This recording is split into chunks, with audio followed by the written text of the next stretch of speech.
Starck is probably unlike anyone else I've ever worked with in that he brings such a sort of energy and vibrancy to the room of people that he's in, and that really just comes through into everything he does. And the design process we went through became, very intriguing. With Starck, it's like turning on a tap.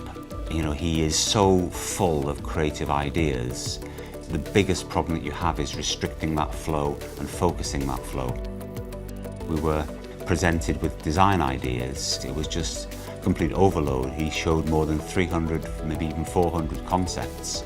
And just when I thought we'd distilled it down into a workable number, to start developing, we had another meeting where he'd had a rethink and showed nearly 200 more concepts.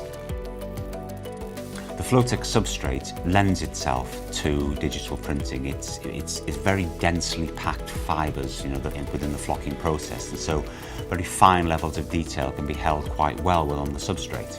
For Starck, he was able to look at that as an artist's canvas or a piece of paper, because the lines and the marks we were able to print replicated the original artwork, very, very well. Eventually, we decided on these 3 systems, and each of the systems would have a number of designs which would work together.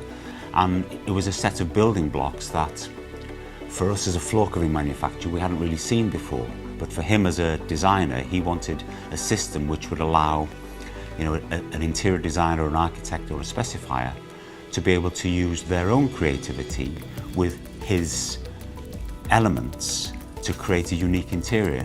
And that was a real revelation in the project. It's mad, and yet it's exciting. It's versatile because you can use it anywhere. But if you want an element of surprise or something to shock or something to make a talking point or a feature, it has those crazy elements. It has that bit of Starck, really. The collection is his personality.